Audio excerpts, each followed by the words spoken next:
the Hub on Hollywood, an iHeartRadio podcast. I'm your co-host, James Rojas. I'm the other co-host, Jamie Blanco. On this week's episode, what do Ben Affleck and Karen Reed have in common? Hopefully nothing. Hint, it's not just their accents. Okay. We will explain, especially for those who are not from Boston or from Massachusetts, the whole Karen Reed thing in a very tight, succinct summary. All right.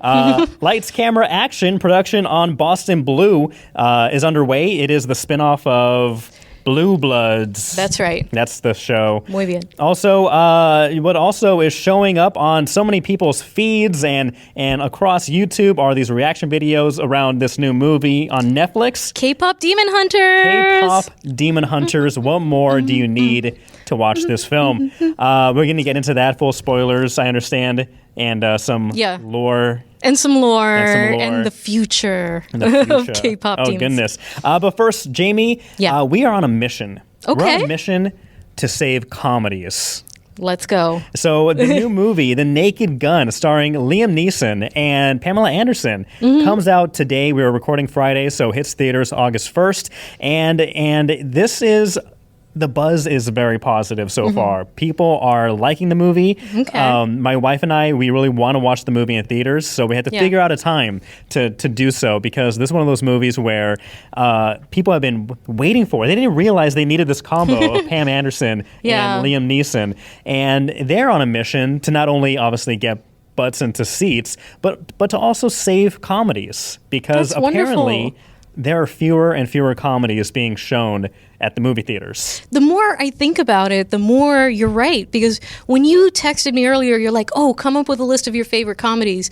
I'm like, everything that I can think of is like from 20 years ago or 10 years ago. There's not as many. Of course, there have been funny movies, but none that really kind of like that... Are pure slapstick. That are either pure slapstick or reach all audiences or all demographics. Yeah. That really strike a nerve in the pop culture, societal zeitgeist, if you will. Yes. Yes. And so, so Liam Neeson released a PSA called Save Comedy, and you can actually check it out on the Hub on Hollywood. We'll do a little bloop bubble where you can click on that. But basically, this montage, this PSA showed a bunch of clips of other iconic classic movies that have struck a nerve, a positive nerve for America and the world, including Anchorman, Tropic Thunder, Clueless, Zoolander, Nacho Libre, Tommy Boy. And in there, the text reads, again, Liam Neeson is also pitching this, but there's also text that says... And when you're watching this, imagine, what's her name? Sarah McLachlan? In the arms of an angel. This is that for movies, for comedies. But they say every single hour in Hollywood, a comedy script is rejected in Hollywood. Fewer comedies came out last year than ever before, and soon none will come out at all. However, with just a purchase of one ticket, you can do your part to save comedies. And there's a funny, they post this website, and so of course I checked it out. It's savecomedy.org. And what do you, I'm not sure if you clicked on that. I haven't had a chance. What do you imagine savecomedy.org goes to? I would hope that it would be a lot of like Liam Neeson being ridiculous and all like the new movie sort of promotion and things like, okay, great. That's exactly okay. Right. It goes right to where you could buy tickets for The Naked Gun. This one I love the Naked Gun series. And so when I heard that they're making a new one, reboots or continuations at legacy sequels, as I call them, you're always kind of wondering, is this another, cash grab? Of course they want money, so that's already a given. But you're thinking, are they going to put the heart in it and make this a good one? And as soon as they announced the cast, I knew it was perfect. Liam Neeson, he's dry just humor, dry approach casting. And delivery. The trailers look really good, and then you have Pamela Anderson attached to this project as well, and I'm already sold. Hook, line, and sinker. Okay. Yeah. But here's a little bit of my concern with rebooting something like The Naked Gun. Okay. Is that a lot of that humor worked back then. Will it work for modern audiences? I think slapstick in general, if done well, is something that can stand the test of time, and we see that with many classic films. Now, there's some, depending what movie you're watching, there's some risque jokes that may not land today, that may be seen as too sensitive or insensitive in a way. So in those sense, there are some movies that have not aged well. For example, like Revenge of the Nerds and Animal House. People say, like, oh, those are classic comedies. And like, yeah, they're classics, but if you go back and watch them, you're kind of doing this a lot. You're tugging on your collar like, it's all like date and stuff. There's and literal sexual assaults there. Yeah. I'm not sure I have to bleep that for YouTube. But there's a lot of stuff there that does not age well, or like sneaking into like a sorority house and stealing panties. Like, and so there's a lot of things that, like, when you're a kid, you're like, yeah, but then even back then is a different time. Or like all of Blazing Saddles. Blazing Saddles, I will die on this hill. Stands up to this day. Every joke. You think so? I 100% think so. Again, given the context and everything in the film, it's perfect. And the message they're trying to convey with those jokes is lampooning the idiocracy of certain opinions and beliefs that I think holds up, even maybe more so today. So I will die in that hill. Beautifully put. Yeah. Okay. I should have put that in my honorable mention, because that got me thinking, save comedy. What are our favorite comedies of all time? I think I have a good, like... Yeah. A good like movie for each type of comedy. And this is sort of just to remind people what we're going to lose, what we're losing out on, what we need to save. Exactly. Why don't you kick us off? Okay. So my first one, this one is slapstick. It's off the wall. It's parody. It's the goofiest thing you can imagine. And a lot of people agree with me that they love it as one of their favorite movies. Kung Pao Enter the Fist. I have talked about this years ago on this podcast about this film, this guy. He took old, like, 1970s kung fu movie archived film and made his own movie around it and did all the voice dubbing over it. And with the joke of, like, when they voice dub, movies from China or Japan, you have that delay. You see the lips moving, but the words don't match the lips. So it's all of that, and it's filled with gags and hilarious situations and ridiculous over-the-top stupidity. But because of that, Kung Pao Enter the Fist will always be on one of my favorite top movie lists. Well, that just makes me think of something. It wasn't on my list, but now it needs to be. And Honorable mention. The Last Dragon. The Last Dragon. With starring Taimak. This was a 1980s film, cult classic. We met him. And we did meet Taimak. Yeah. I embarrassed myself in front of him. We won't talk about that. Taimak. Yeah. But yeah, it's about this young guy growing up in New York City who does kung fu, and there's this like this bully, this gangster, I don't know what, this kung fu master named Show Nuff.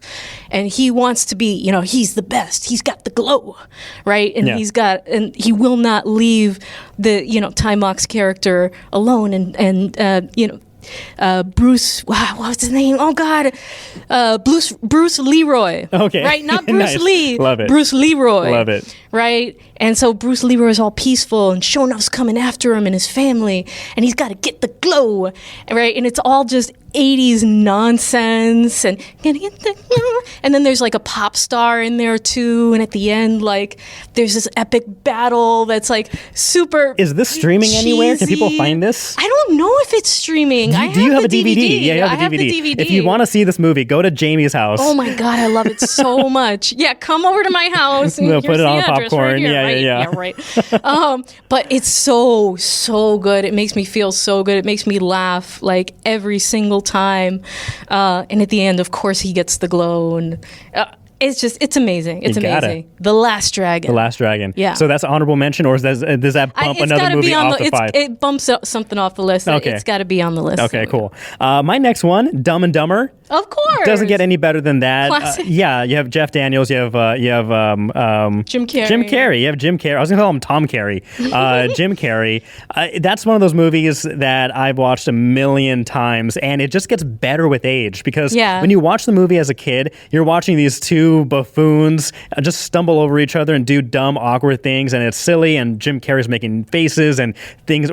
Birds' heads are falling off, and then when you get older, like you pay more attention to the plot, and then you catch subtle jokes or like very like things that you wouldn't notice or get as a kid. So I Yeah. think that's one of those movies that's enjoyable for every age range. And so Dumb and Dumber, that's a classic that will live in my heart forever. Perpetuity. Into perpetuity. Exactly. Next on my list is pretty much, I don't know if I can do this. It's our podcast, so I'm going to just do it anyway. Yeah. Every Mel Brooks movie ever made. Yeah. So from Young Frankenstein, Love Young Frankenstein, to Spaceballs, all of the above. But to I think Spaceballs 2 will maybe be added to that list. Yeah, which is coming up now. The man's almost 100 years old, Crazy. literally. Yeah. And we're finally getting the merch and stuff. So I'm very excited about that. But I think maybe my favorite of all, and it's not usually on the top list, but it was mine, is History of the World Part 2. Just for the fact that there's this part where they're running away from like the castle, or from the Roman whatever, from the emperor, right? And they're looking out the window and they're like, the streets are crawling with soldiers. And you look outside and they're literally crawling with soldiers. And I kind of laugh hysterically every single time. And it's the dry, like literal humor. It's everything that Mel Brooks stands for in every one of his movies. So it's impossible to pick one. Right. So all Mel Brooks movies. Okay, we'll let you do that. Okay. Because it is our podcast, so we can do whatever we want. Yeah, exactly. Excellent. Next on my list, Superbad. I've said this numerous times on the podcast that Superbad is one of my all-time favorite movie theater experiences. When I first watched it, it came out in 2008. I was 18 years old, saw it with friends at the midnight showing, and the whole entire theater was packed, and everybody was rocking in their seats with laughter, and myself included. And that movie, so funny, and one of those movies that you can go back. The thing is, they made that movie in a way where you could watch it at any time period, where it doesn't rely on certain technology or phones per se or anything really. You could watch it in the bubble that it's in. And so that's great. And plus, you have so many big stars. You have obviously Michael Cera. You have Jonah Hill. You have Seth Rogen. You have Emma Stone. Emma Stone's in there. Yeah. You also have Bill Hader. So it's an all-star cast. Fantastic. And on that vein of similar movies, The Hangover and The Hangover 2. The Hangover is in it should be in my honorable mentions. But yeah, Hangover. Yeah, I don't think I ever had like a theater experience where I laughed like outrageously, like out loud, and like was tearing in the eyes, like as much as I did when we went to go see And I think The Hangover 2 was better. Is The Hangover 2 the one with the tiger and Mike Tyson? That's or was the first that one. The first one. Okay, the second one, they go into Thailand or so they go somewhere. Oh, yeah. So that That's one, right. 2 and 3, I would prefer really they didn't exist. 2, but Hangover, the first one. So good. It's so good. So that's a great one. A classic that is my favorite, and I love Martin Short. I love Steve Martin, and what better movie to put them in and they're also back in Murder in the Building, so they're back reunited. They've been doing a bunch of stuff. But their first project together was The Three Amigos. That's a great movie. Also, Chevy Chase is in that movie, and it's just hilarious. And I'm going to keep using that word hilarious because that's just what these movies are. That stand the test of time. I showed my wife this movie, and she liked it. I don't think it resonated with her, but again, I saw this as a kid and watched it throughout the years of my life, and it's great. Steve Martin Short, you cannot ask for a better duo than that. No, you can't. Also, a great duo, Cameron Diaz, and I'm forgetting his name right now. There's something about Mary. Oh, Ben Stiller. Ben Stiller. There we go. Ben Stiller and Cameron Diaz, and There's Something About Mary. It was so sweet, but also gross and just really funny. Yeah. And that's the dog getting electrocuted and just being a dummy and throwing it around, and that was good. Yeah. So that's one that sticks with me too. That was a great experience in the theater, and it makes me smile every time that I watch it. Yeah. So That's a good highly one. rewatchable. That's a really rewatchable. Actually, my wife and I were going through different movies and stuff, and that's one movie that we got to watch that one. We need to watch this one too. We need to watch that one also. The next one, my fifth list, the fifth movie on my top 5 list is The Emperor's New Groove. Oh, you seen that one? It's the one where Emperor Cusco turns into a llama, a talking llama. Stars David Spade as Cusco, and I just had his name in my head. I know this. Give me a second. He plays Pacha. He was in Roseanne. What's his name? Roseanne, the husband. That Roseanne's husband. Oh, no, I don't know. His name. I know I'm this sorry. dude. I don't know either. I know. I just had his name. Hold on. I'm gonna kick myself right now. Let's see. We're going to do this. John Goodman. Ah, yes. John Goodman. So John Goodman, David Spade. That movie has this movie has seemingly a joke for every minute. Yeah. Every minute, or there's 2 jokes in each minute of this film. There must be, because throughout this entire one is hilarious. And I showed my wife this one of those movies where I'm like, you gotta watch this movie. And eventually, after years of twisting arms, we finally watch it, and she's like, that's a good one. Yeah, I'm telling you, I have so many good movies I want you to watch. All right. Yeah. Well, last one on my recommendation list, and then there's just so many honorable mentions, but The Wedding Singer. I talked about this a couple weeks ago too. Adam Sandler and Drew Barrymore, and it's just so sweet and full of heart, and it makes me laugh. But my favorite part is the song when he's depressed. The "Somebody Kill Me, Please, I'm on my knees." Yeah, that pretty place, kill me.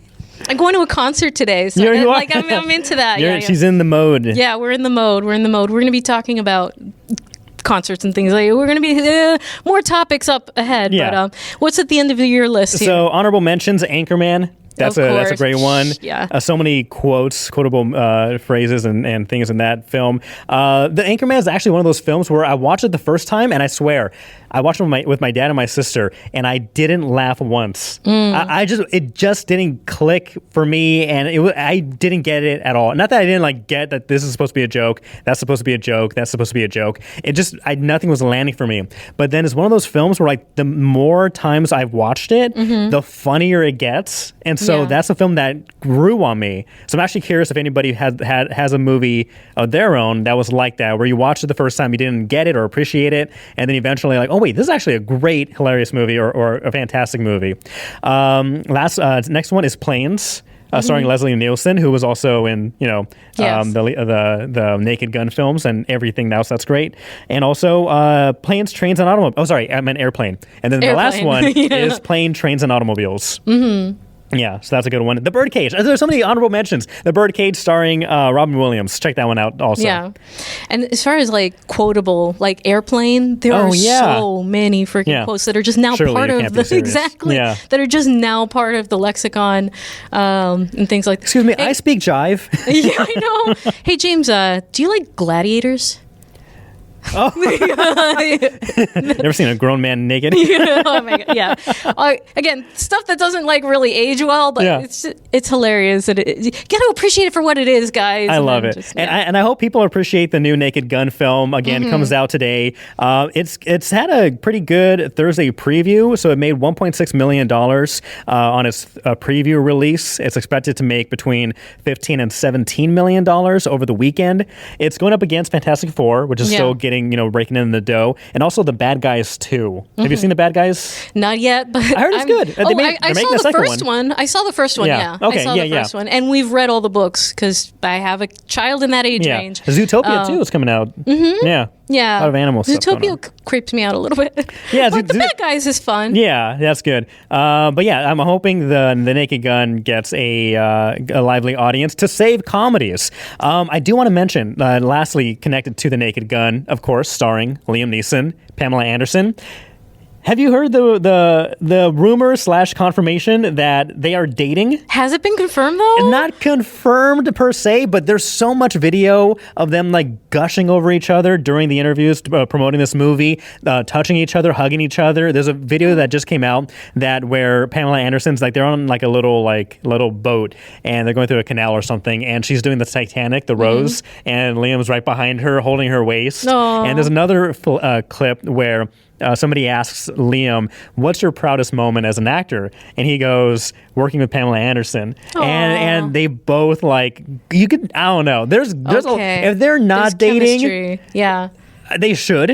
Yeah. They should. like this is the couple that I didn't know America needed right now, because everybody is behind this. So I'm hoping it's accurate. Hoping it's true. It's kind of like, the Tom and Zendaya, like a little bit of Tom Daya, like you get that just that beautiful vibe. They're like good the two people. of them. Right. They deserve to be happy. Okay. Yeah. And so Liam Neeson's wife, ex-wife, former wife passed away. 16 years ago she passed away, and he apparently has not dated since then. And I feel like, I don't know, I want this to happen. I love both of them, and I feel like both of them would be perfect for each other. Liam and Pamela, so if you're listening, confirm it. Come on the Hub on Hollywood and reveal it. Now this appears to be confirmed in the sense that they've been seen out in public with full PDA.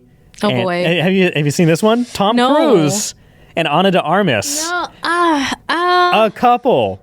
They were seen in London holding hands at an Oasis concert. They were at Wembley Stadium in London. They were seen holding hands as they were also strolling down the sidewalk, smiling, locked hip to hip. The thing is, Ana de Armas was interviewed recently about ballerina. She does her own stunts, a lot of stunts, and whatnot. And somebody asked her like, "Oh, what do you think about ever working with Tom Cruise?" And she like gushed over Tom Cruise, like, "Oh, I think he's incredible." And at this time, they had been seen like kind of like getting lunch together or coffee together, and you're thinking, okay, maybe they're working on a movie, or they're in talks, because celebrities hang out, talk about projects. So people were thinking, oh, we saw you with Tom Cruise. Do you think you're going to be in the next Mission Impossible movie, if there is one? Yada yada yada. And she was gushing over Tom. Yeah. Turns out they're a thing now. Yeah, I don't know how I feel about this. Maybe that's for the best. Yeah, she's so beautiful. She's so young. She's so talented. She's got so much going for her. She dated Ben Affleck before. That's true. Maybe so. The older guys, she doesn't have a problem with that. That's fine. That's not the problem. No. Tom Cruise is sort of the...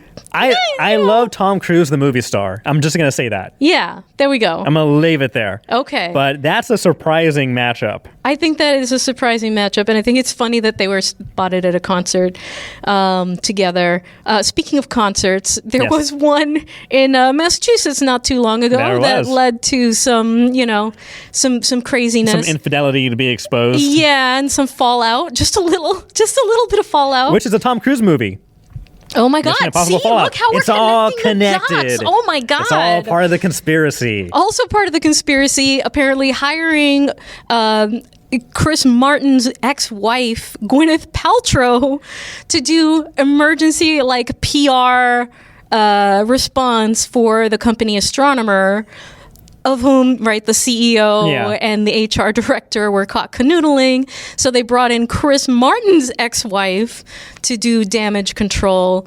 How do you feel about this? What a power move. Right? Like they're kind of sticking it to him a little bit. Because Gwyneth Paltrow is not cheap. So it was an expensive...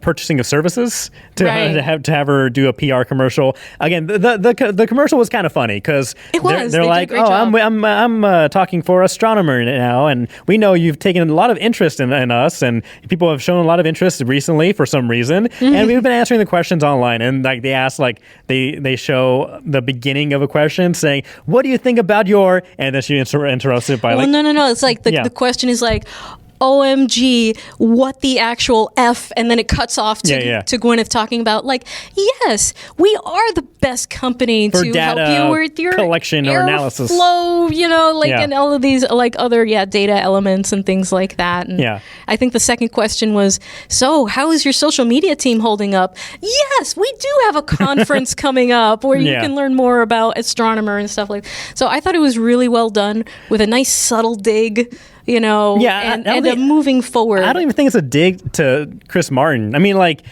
I guess I don't know. I don't. Maybe they're trying to be funny. I think they're being trying to be funny. Okay. I don't think it's supposed to be like we got you back, Chris, because like you exposed our CEO. Haha. Yeah. I don't think it was that kind of scenario.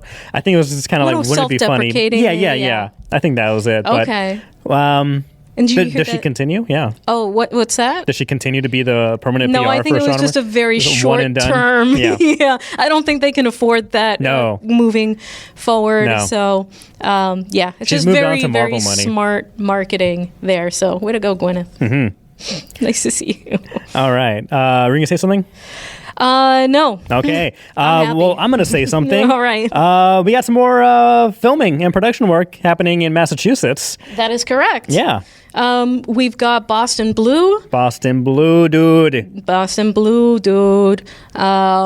of the Wahlbergs. Yeah, the spinoff of Blue Bloods. The New York City. That one takes place in New York City. Oh, right. But Blue Bloods takes place in New York City. Donnie Wahlberg's character moves to Boston, and now that's what they're doing here. I wonder if in canon, in Blue Bloods, Donnie Wahlberg's character plays a cop originally from Boston, and then he's in New York, or is he playing a New Yorker who is moving to Boston? I'm not 100% sure on that. You told me you're going to do your research and watch every season of Blue Bloods for this. And I totally did. You promised me. So anyways. I'm kidding. But yeah, no, so they're going to be shooting out in Devens next week. That's Central Mass. Yeah. So what are they filming there? Because, like, that's not Boston, the city of Boston. So if you're filming exterior, okay, I'm not. It sounds angry. I'm not angry. I'm just asking. Like, if you're gonna be filming exterior shots of Boston, a Boston-based police crime drama, why are you going to the middle of the woods? Yeah. Obviously, it's not. There's a studio out there too. Maybe they need some studio space. Okay. And, some nice. I had to Google Devens because I was like, did she mean Dedham or did she mean? No, Devens. I know. Yeah, I was like, no, Devens is like in the middle of there. Yeah. But yeah, they're going to be doing a lot of exterior shots, some other filming in and around our area, but a lot of it's being done in Toronto too. I hope they do a forced product placement where they're like, all right, we're gonna bust in this house, but before that we got to fuel up with some Wahlburgers. What's over here? Oh, it's the burger joint over here. Let's go check it out. How do you pronounce this? Wahlburger. Oh, it looks good. It smells good too. And then they Great acting, James. Look at the book over there. It sounds just like him. This is my Boston accent. Duh, there's a Wahlburger over there. Oh yeah, hey, we want more subscribers, not I just less. got canceled. No, I love you. Speaking about oh wait, Boston. And there's one other thing. Filming here, or getting underway in October. Rather, they're beefing up. They're hiring crew. They're getting ready for an NBC series that's going to be shooting off of Cape Cod starting in early October. We don't have the name on that yet, but they are building up for that, so there will be more jobs for that one. And right now it looks like Boston Casting's got they've got the background. They got the what the hell's wrong with dude? Yeah, they got the background dude for like all the major projects. Back out right there when you did that. For everything filming right now. Yeah. So bostoncasting.com, go and sign up with them. And please forgive us for our horrible Boston accent. I love the Boston accent. I swear we're not trying to offend people. I respect it. Yeah. I do. Right. But speaking about Boston. What is more Boston than Ben Affleck? Nothing. And Karen Reed? Nothing. And Karen Reed. Okay, oh my God. Okay. Yeah. You got to let people know what this is if you're not from here. Yeah. Okay. So you may have heard of Karen Reed because this is a national crime story. So many people. There's a Netflix documentary. I'm sure there's going to be another documentary, and there may be a movie in the works. That's the rumor. It's barely even over, guys. Rumor has it. Yeah. Rumor has it. So basically, Karen Reed. She's from Fall River, which is south of Boston. 30 minutes south of Boston, 40-ish minutes south of Boston or so. And I believe it was 3 years ago now at this point, where she was at this is a quick general rundown. Her husband, who was a Boston police officer, was killed. Died during a blizzard, during a snowstorm on somebody's front lawn, like a mutual friend and family's like front lawn situation, and she was arrested for his murder. Right. Boyfriend, I think. Boyfriend. I'm sorry, boyfriend. She was accused and arrested of his murder. However, she accused of it being a cover-up and staged, that she was actually killed by people in the house at the time. And who were all Boston police officers. Who were all Boston police officers or of Canton police. So it was that kind of connection.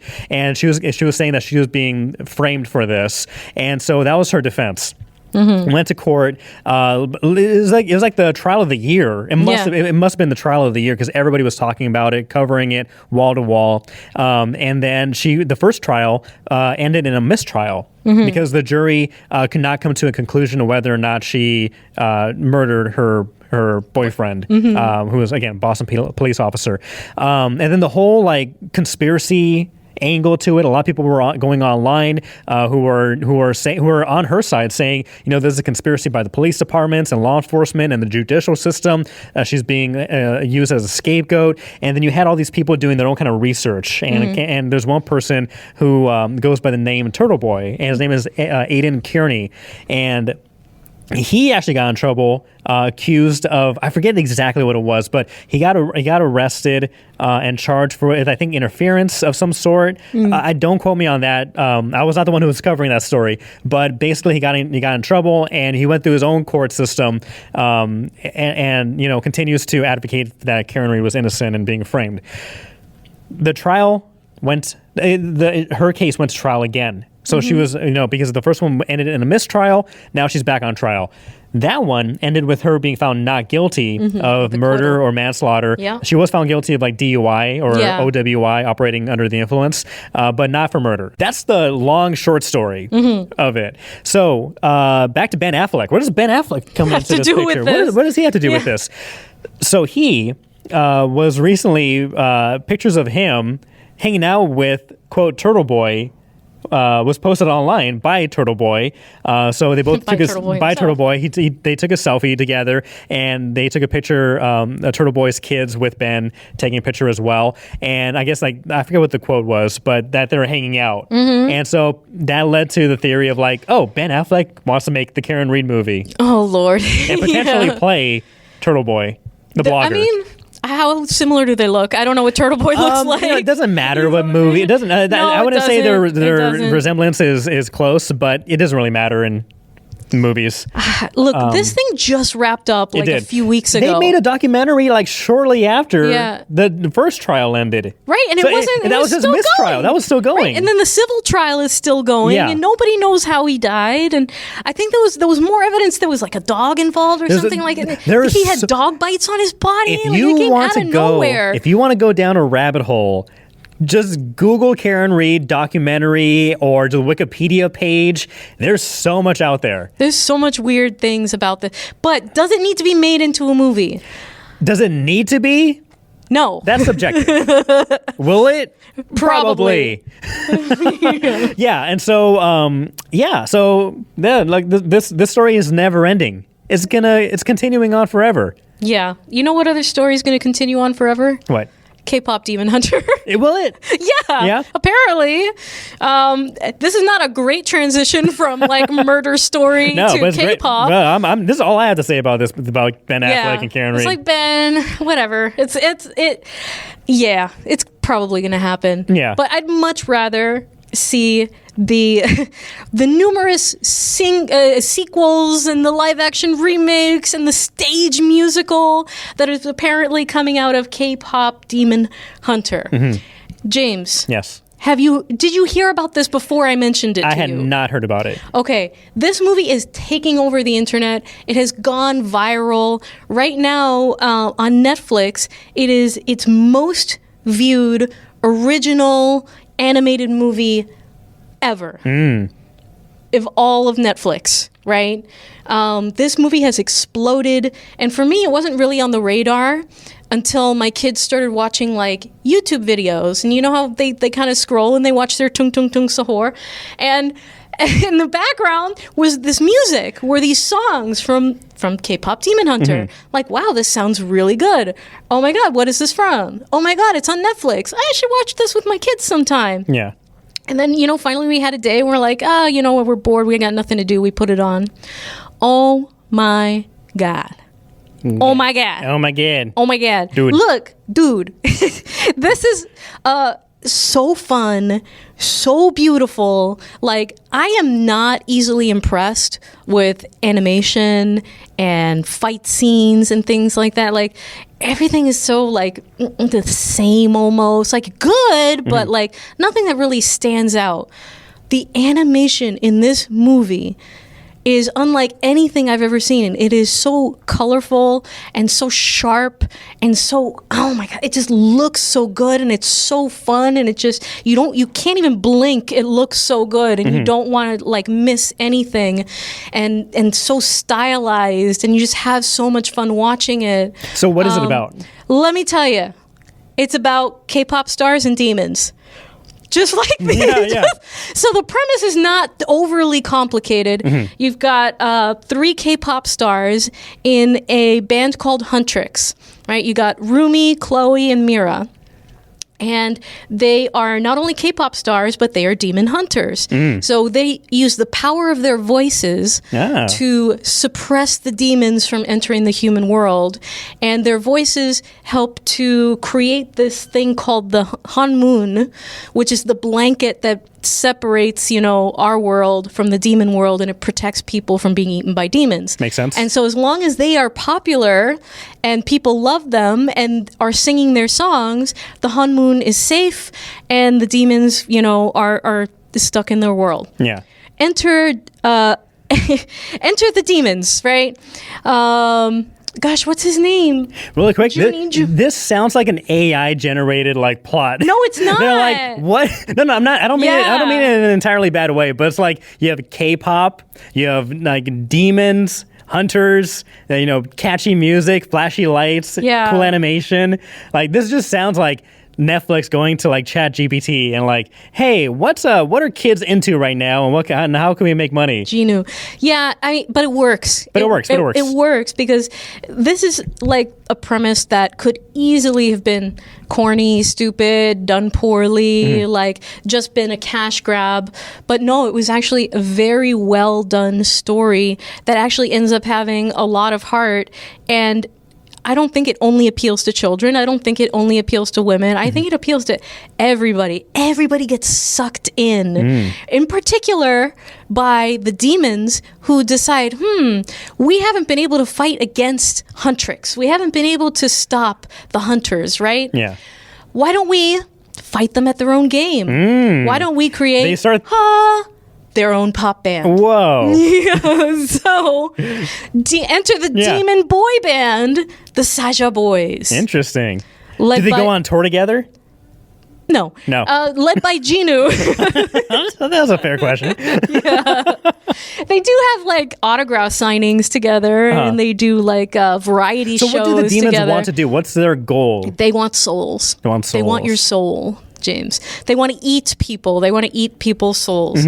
And Gima is like the demon king or whatever, and he controls all of the demons, and he's the one who sends them, keeps them in eternal suffering, and also sends them to take people's souls so that he can feast, right? And so Genu, who is the leader of the Saja Boys, this was his idea. Saja Boys. Doesn't that sound so cool? Yeah. This was his idea, right? Because he makes a deal with Gima so that he can forget the memories of his family, which kind of was led to him being a demon 400 years ago. So that's why he's doing this. I don't want to spoil anything. What? Do one of the K-pop huntresses fall in love? Like, do they know right off the bat those guys are demons, or do they find out like, they find out very quickly. I love Saja Boy, and then I was gonna say Soldier Boy, Soldier Boy, but then they find like, oh no, it's a demon. They find out very quickly that they're demons, but not before. There's the most delightful scene ever. It's so light spoiler. We're going to go into a little bit of spoiler territory. Pause this if you haven't seen it. Watch K-pop Demon Hunters, and then come back. And then come back. And then like and subscribe. But not before they see the Saja Boys for the first time and are like drooling, like, oh my god, like, there's abs, there's beautiful faces, one girl's eyes turn into popcorn, and so it's very anime. It's some parts are anime-ish. And I just I love who is it? So the lead singer of Huntrix, she's like, "You guys are so gross," right? As Genu comes in, and it's amazing. So a lot of laughs. It's very heartfelt. It's fun to watch, and the music is out of this world. Okay, K-pop itself is very popular, extremely popular, a huge, fan following and stuff like that. If you go and you Google like K-pop, you get all the stars, right? If you go to YouTube right now and you Google just K-pop, it all comes up with Demon Hunter and their songs, and they've chopped all the charts right now, and it's real K-pop stars who have recorded the music for this. Oh, nice. Which is really, really great also. So I know there's one band named Twice, that's a girl band that has recorded a few songs here, and there are other pop stars. But the music is infectious. It's catchy. Like a it gets under demon. Your skin. It possesses you like a demon. Yes, and there's a song at the very end of the movie that is exactly that. I'ma be your idol. Right? And it's like, maybe oh my God. This movie is the actual thing that draws souls from people. Like the demons made this movie. Listen, and sucking everybody in. I've seen so many. I've seen at least several reviews so far of like men, James, who are like, "What is this? This is not something I would ever watch." I hate but men. You know what? Whatever. My followers want me to watch it. Like, did you say you hate men? Yeah, I did. Shut up. Anyways, and then they'd watch it, and then they're hooked. They're completely hooked. They're completely sucked in. It's like, right? It's like a cult almost, which is exactly what happens in the movie. Is you get sucked in by the soldier boys. So does this concern you? It weakens the Han Moon, and then the souls get eaten. I'm a little bit concerned for my soul, but God, it's so catchy. It's so catchy. It gets, "You're my little soda pop. You're my little soda pop." Right? It sucks you in. And soda K-pop. I'm getting it now. I'm kidding. Soda K-pop, right? And it is. And it's like soda, soda pop music. Addictive like sugar. Like sugar. Sugary exactly.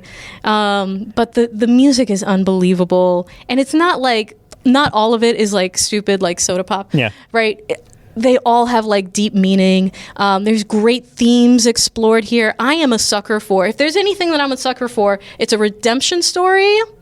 Or Kylo Ren's ass. And enemies to lovers. Exactly. Or Kylo Ren's ass. Yeah. Exactly. Yeah. Exactly. In other words, enemies to lovers. So, and I get both of that. I get both of those themes here.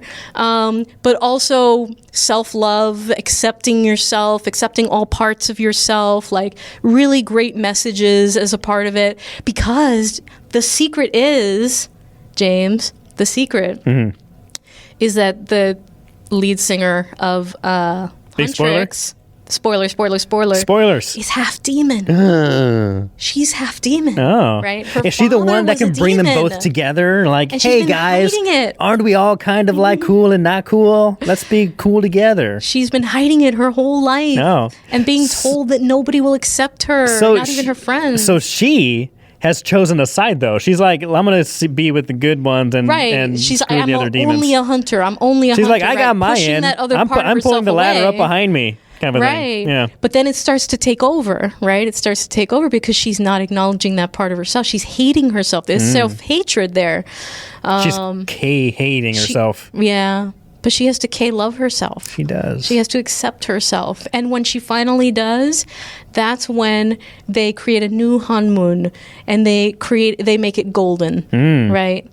The song that they couldn't sing, they nail sing it right at the end. Gosh, my son is so good at learning lyrics. Like, I wish that I could have prepared and learned the lyrics for these songs because they're so beautiful and so fun. Maybe for next time. You can sing Bye Bye Bye if you want.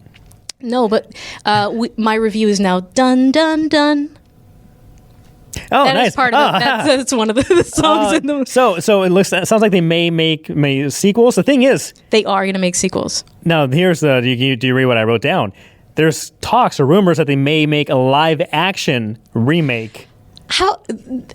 Since when do you hear about a live action remake before they've even made these movies? Now, to be fair, well, they made the movie, so the movie's made. Now they're talking about been made. Oh yeah, but you can still remake one movie. It's a live action. But they're making bank on this. Yeah. So, Yeah. but what are your thoughts about the rumors that Netflix is considering making a live action remake? 100% it's going to happen. And I would like to see it. You would? You're so pro remake. I'm so against remake. Not for every movie, but like a lot. I'm very like against remake. But the thing is, people were saying, why would you remake live action this film when it's a film with a lot of colors, a lot of funny animation, like you said, the popcorn eyes or whatever eyes, love eyes, whatever. There's a lot of anime stylistic stuff that you can do that doesn't always translate well visually in live action form. I have one answer for you. No. What? Abs. Abs? This chick over here. Ginu. Goodness. The ab guy is named abs. Abby. You can just Google abs online. You get like a plethora. No. It has to be these abs. These abs? So. Goodness. Yeah, but milking this cash cow, okay, there's going to be there's already plans for 2 more movies, animated sequels, making this into a trilogy. Yeah. And there's lots to work with there. There's a ton of stuff that was supposed to be in this movie that got cut out, is on the, cutting room floor, that would make, great stuff for shorts, TV shows, movies. episodes, like a series? No, these are going to be movie, feature length sequel. No, but I heard they can make sequels, but in addition to that, they want to keep milking it. Make it also like a series. Oh, like I'm follow sure some side maybe. characters, whatever, Maybe. and make it like a Netflix series. And there's plans for a stage play, I heard too. Goodness. They're going to go on tour. Yeah. They're going to go on tour. Yeah, so it's going to be like Hamilton. And then they're going to be exactly like a Hamilton. real life sucking of souls and battling for. I don't know, but the stagecraft that they could pull off with this is amazing. And I would you say it's absolutely K-mazing? want to be there. Yes, it's K-mazing. Yes, I would say that. Sorry. Yeah. You're K-mazing thank with the you. puns. I'm your K-puns. terrible. No, but I'm glad that you love this. I don't have Netflix. I got rid of Netflix. I'll give you my password. Okay, cool. Okay. But yeah, K-pop Demon Hunters. It sounds like you highly recommend this. And I highly recommend this. My one pet peeve, or my one, nitpick, or whatever. K-peeve. My K-peeve. Oh my God, stop. Yeah. Would be, James, that this is not in the theaters, that there was no theatrical release. Because according to the CEO of Netflix, right, you can make movies like this and just enjoy it at home, and that's good enough. I don't think it's good enough. The visuals in this movie and the animation in this movie is so amazing. I want it on the big screen. Yeah. I want a theatrical release. And he is wrong. Wrong. It deserves a theatrical release. Not everything is good just to watch at home on the TV. It's great that it's so convenient and accessible, but come on, you made something so beautiful. IMAX that stuff. IMAX it up. That's right. All right. Well, have you watched K-pop Demon Hunters? You should. Are you crazy over this new film and the music? In the music and everything. Yeah, and Let us know. Comment down below about what your thoughts are on this, and if they should make or not a live action version of this film. Also, speaking of watching movies in the theater, The Naked Gun. Is this on your top list of movies to watch this summer? I know it's on my list and my wife's list, so really excited for that. If you've seen it, please let us know what your thoughts are. Do you wish and pray Liam Neeson and Pamela Anderson would get together? And we'll get together. And do you wish that Anna de Armas and Tom Cruise would not? Yeah. All I want, if the rumors are true about Liam and Pam, I want more Naked Gun movies with them going on adventures and committing hijinks. Also, speaking about hijinks, what are your top 5 favorite comedies of all time that I think should not be remade? There should be no remake because these are perfect, and we don't need any more perfection out of these films. Should Ben Affleck make a play Turtle Boy in the Karen Reed movie? Yeah. Does that need to be made? Do we need more Karen Reed? I know people are Karen Reed out. I know I am. Yeah, and so let us know what you think. Also, what are your thoughts on the? No, don't let us know what you think about the conspiracies or the actual case. Yeah. Just the movie. Movies. And James, tonight in Boston. Yeah, I'm gonna go see Linkin Park. Coldplay. No. Yeah, exactly. Linkin Park. Whoopsie doodle. I'm gonna see Linkin Park. Woo! For the first time in like 11, 12 years. They're on their comeback tour. Yeah. And if they have a kiss cam, I'll let you know what happens. We'll report back if there's another incident, here in Boston. Yeah. I'll let you know. Please do. Please right. shoot video of the Jumbotron. Is it at TD? I think so. Yeah. You think so? You're going there. You got it. I know, but look, my husband's the planner. Okay. That's a wrong question. My wife is the planner, so I'm just tell me where to go when I'm there. Yeah. So. I feel that. I'm right there with you. But yeah, Linkin Park. If you're going to the Linkin Park concert in Boston, send us pictures. We'll put them on the next episode of The Hub on Hollywood. Don't get busted. One, don't cheat. And also, two, don't get busted. Or maybe you should get busted. You should get busted if you're yeah, cheat, get but busted. don't cheat. All right. Well, you know what we're going to bust out of? We're going to bust out of this episode. Thank you so much for watching The Hub on Hollywood. Hey, our subscriber count keeps going up. Thank you so much to the new subscribers who are watching us on YouTube and for liking and for commenting and joining the conversation. We are, as you can see, I'm wearing some Hub on Hollywood merch, hat, shirt. We've done giveaways. And so, when we reach more milestones, we're going to give away more merch. And so, keep track. 1,000 followers. Stay That'll tuned. be our next giveaway. So help us get there. Yeah. And anybody can win. Anyone can win. Anyone can win. Anyone can win. Yeah. And also, if you are subscribed to us, thank you so much for subscribing. That being said, also following us on all the podcasting streaming services or wherever you get your podcasts really helps out the podcast as well. Either iHeartRadio, Spotify, Apple Podcasts, wherever you listen. Just follow, subscribe. Helps boost numbers, helps us, get, heard, seen, and helps us spread our love for movies. That's right. And the movies that get made here in New England. Yeah. So help us continue to spread the love. Please spread the love like we're spreading K-love. K-pop love. Yes. Join the Hub Club for more jokes just like this. Just like this. This is what you subscribe for. It's free. Anyways, I'm Jamie. I'm James. We'll see you next time. Bye. Bye.